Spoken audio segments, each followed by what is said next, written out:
ఇక నాన్నతో పాటు ఇష్టంగా పొలానికి వెళ్లేది ఆ కూతురు. శాస్త్రవేత్తవి అవుతావా అని నాన్న సరదాగా అడిగిన మాటను నిజం చేసింది. జీవితంలో రైతుకు ఉపయోగపడే ఉద్యోగమే చేయాలని నిశ్చయించుకుంది. రైతులు అప్పుల భారంతో కన్నీరు పెట్టకూడదని, తక్కువ పెట్టుబడితో ఎక్కువ లాభాలు పొందగలిగే విత్తనాలు అందించాలనుకుంది ఆ యువ శాస్త్రవేత్త అశ్విని. అనుకున్నట్టుగానే ఆ దిశగా పయనించి అనుకున్నది సాధించింది. కానీ ఆ విత్తనాలు రైతులకు చేరే సమయానికి ఆమె లేకుండా పోయింది. దీంతో ఆమె సాధించిన విజయాలు అందరికీ స్ఫూర్తిదాయకంగా ఉండాలని భావించి ఖమ్మం జిల్లా గంగారం తండాలో అశ్విని, ఆమె తండ్రి విగ్రహాలను ఏర్పాటు చేశారు కుటుంబ సభ్యులు.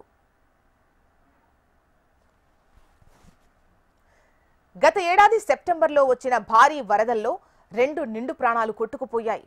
మహబూబాబాద్ జిల్లా పురుషోత్తమాయగూడెం ఆకేరు వాగులో వ్యవసాయ శాస్త్రవేత్త అశ్విని, ఆమె తండ్రి మోతిలాల్ కారుతో సహా కొట్టుకుపోయి ప్రాణాలు కోల్పోయారు. ఛత్తీస్గఢ్ రాజధాని అయిన రాయ్పూర్లో జరిగే national institute of Biotech management సదస్సులో పాల్గొనేందుకు వెళుతుండగా ఈ ప్రమాదం జరిగింది. ఈ క్రమంలోనే తండ్రి కూతుళ్ల స్మారకార్థం గ్రామస్తులు, కుటుంబ సభ్యులు కలిసి వారి విగ్రహాలు ఏర్పాటు చేశారు. అశ్విని వంటి శాస్త్రవేత్త తమ ప్రాంతం నుంచి ఉండటం తమకు గర్వకారణమని, రేపటి భావితరానికి ఆమె ఆదర్శంగా ఉండాలని, వారి విగ్రహాలను తాము కూడా ఆరాధిస్తున్నామని గ్రామస్తులు తెలిపారు. తమ చెల్లి లాంటి ఆడపిల్లలకు స్ఫూర్తిదాయకంగా ఉండాలనే ఉద్దేశంతో అశ్విని నిలువెత్తు విగ్రహాన్ని ఏర్పాటు చేసినట్టు సోదరుడు తెలిపారు.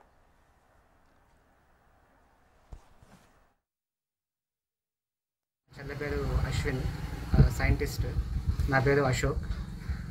లాస్ట్ ఇయర్ ఆఫీస్కి వెళ్తుంటే ఆ టైంలో యాక్సిడెంట్ అయ్యి చనిపోవడం జరిగింది.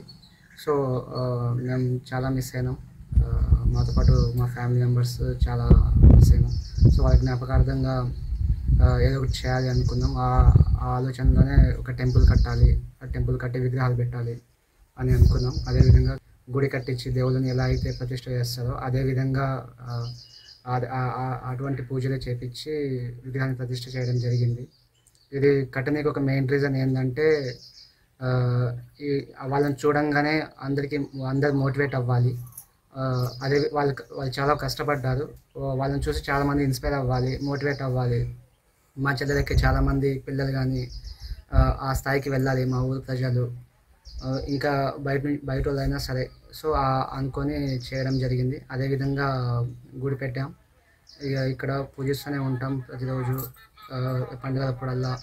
సో గుడిలో దేవుడిని ఎట్లయితే పూజిస్తామో అదేవిధంగా పూజిస్తాం. వాళ్ళు మాకు లేని లోటు అనేది కొంచెం తగ్గుతుంది. వీళ్ళని చూసినప్పుడల్లా మా వాళ్ళు ఇక్కడనే ఉన్నారు అనే విధంగా మాకు కలగాలని చెప్పి కట్టించాం.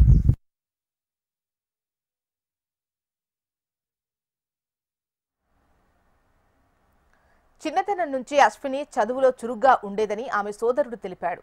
అశ్వరావుపేట వ్యవసాయ కళాశాలలో బీఎస్సీ చేసి ఢిల్లీ భారత వ్యవసాయ పరిశోధనా సంస్థలో ఎంఎస్సీ, ఆపై పీహెచ్డీ చేశారు అశ్విని.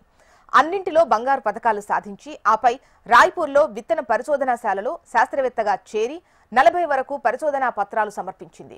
యంగ్ సైంటిస్ట్ అవార్డుతో పాటు మెరిట్ మెడల్స్, 10 బంగారు, 3 వెండి పతకాలు అందుకున్నారు.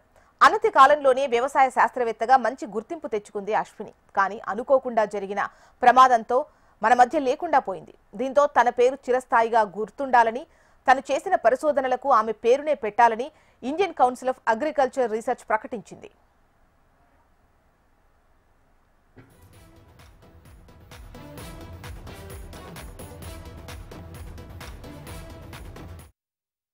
సంవత్సరంలో వరద దాంట్లో వచ్చేసి అశ్విని సైంటిస్టు ఆమె కొట్టుకోవడం జరిగింది. ఉద్దేశంగా మా ఊరికి ఒక ఇన్స్పిరేషన్ కావాలి, గతంలో ఆమె చేసినట్టు 10 మంది తెలియాలి, లేడీస్ కి అప్రూవల్ అవ్వాలి, మెచ్యూరిటీ కోసం వాళ్ళు చూసినప్పుడల్లా అశ్విని గారు ఉన్నారు ఈడ, ఆమెకు ఇన్స్పిరేషన్ గా మేము తీసుకోవాలి, మా ఉన్న స్టూడెంట్స్ కానీ మా ఉన్న విద్యార్థులు కానీ అదే ఇన్స్పిరేషన్తో చదవాలని చెప్పేసి ఆ ఉద్దేశంతో మామయ్య గారు వాళ్ళ కొడుకు అశోక్ గారు విగ్రహాలు కట్టించడం జరిగింది. అదే ఉద్దేశంగా మా ప్రజలకు ఎప్పుడు ఎవరైనా వచ్చినా సరే రోడ్డు నుంచి పోతా ఉంటే అశ్విని గారు ఉన్నారు, మోతిలాల్ వాళ్ళు ఉన్నారు, అశ్విని ఒక సైంటిస్ట్ కదా, గతంలో మన చేశారు కదా సైంటిస్ట్గా, అదేవిధంగా మేము ఇన్స్పిరేషన్తో చదవాలి, మా పోరగాళ్ళు మా ఇన్స్పిరేషన్ కోసం తీసుకోవడం జరిగింది.